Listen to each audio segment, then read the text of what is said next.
The Medium-Term Cooperation Program 2, or MTCP2, ran from 2014 to 2019.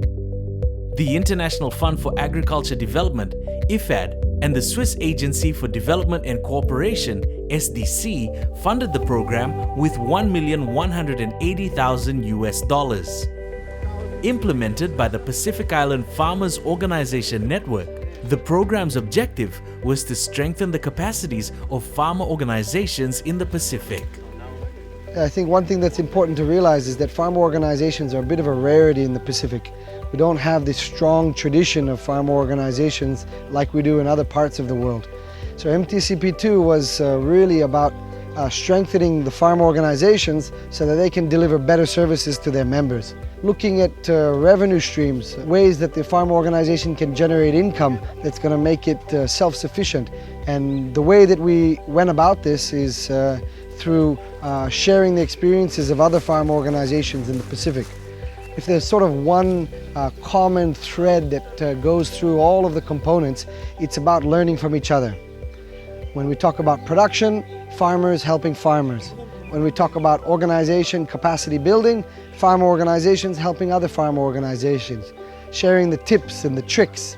And this is where I think PIFON was pivotal, because we acted as a bit of a marriage broker. We were kind of the glue that brought people together. Our strength is networking with the farmers. So PIFON, being our umbrella organization for the Pacific Farmers Network, it's been very active in bringing us together in several trainings, meetings, collaborations in our work. Today I see Tutu as my working mate. I don't see them, or they don't see me as a stranger. No, we are part of a network and we share information. We have this beautiful PIFON family. Our brothers and sisters in the other farming organizations in the Pacific. We exchange information, we exchange experience, bad and good. I would say if we are not involved in this MTCP2, I think we'll be just by ourselves, not knowing what's going out there. It's a real growth, organizational growth for growth. And it makes our mark in the agricultural landscape in Tonga as an organization. We are in every major agricultural committee in Tonga, and we have a voice. Just learning how to write project proposals, do monitoring and evaluation. We learned this as part of this MTCP program, and this has helped us to gain credibility in the industry, the aid industry. So now Tate Tavuni has credibility, and people are willing to talk to us.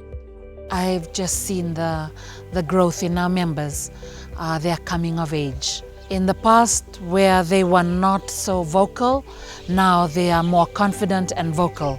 They can actually stand up and articulate their activities way better, speak for themselves, advocate for themselves, fight for farmer issues that where in the past they would have thought, oh, okay, that's not really my area.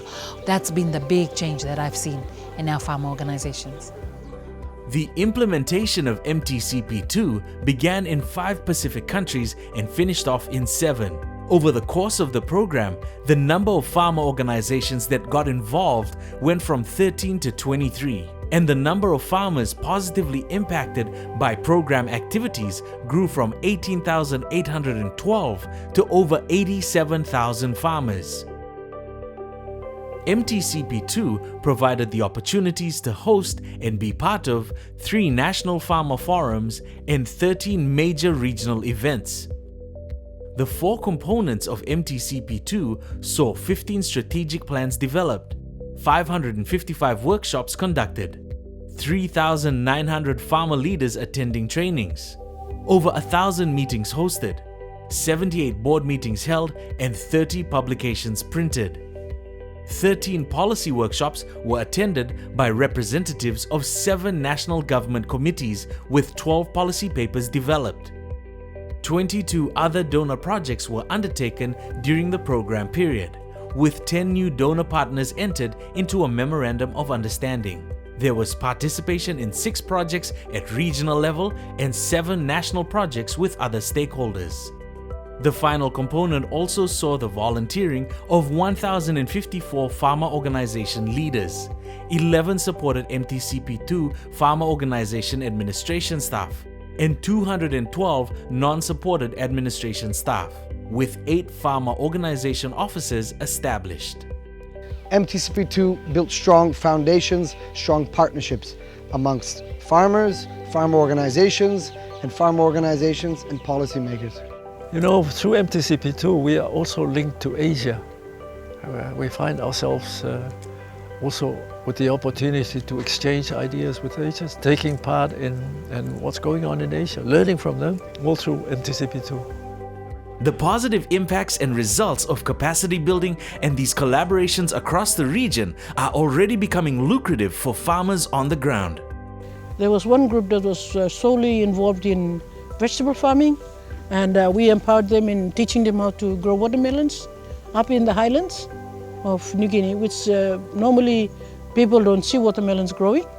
And they were growing watermelons using the latest of technologies, and then now they're selling watermelons, and so once they see that they can get about 20 to 30,000 from one crop per 3 months, they forgot about all these perennial crops. And the small trainings that we gave them, that's the impact of MTCP2. We are very proud and very happy because we have money in our pocket. We can travel, we can partake in whatever activity that requires money. I have 2 of my youths and myself. We are building some good houses.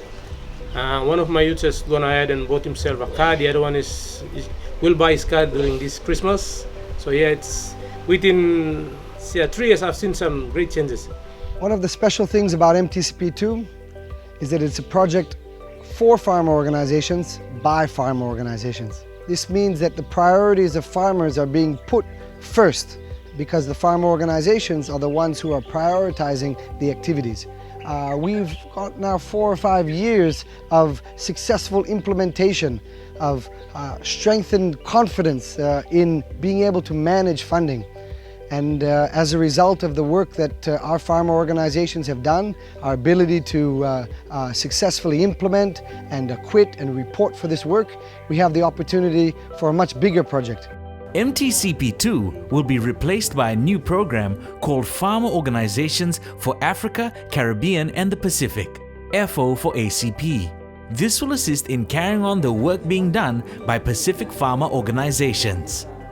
There are still farmers all over the Pacific who are struggling to meet basic needs, that are finding it hard to generate enough income to provide for their kids, to send them to school. The big picture is that NCDs are killing people at an extremely high rate, and this is all got to do with the foods that people are eating. Our farm organizations and PIFON is here with a mandate that we want to help improve the livelihoods of the farming communities that we're working in. Farm organizations for Africa, Caribbean and the Pacific is going to be building on the strengths of MTCP2. What were the areas where we saw big impacts? What were the approaches, the strategies that worked really well under MTCP2, and how can we take these lessons and scale them up through FO for ACP? We achieved a lot through MTCP2. It was the foundation that was built that now allows us to achieve even bigger things under FO for ACP. Visit pacificfarmers.com to learn more about farmer organizations across the Pacific and the work they're doing.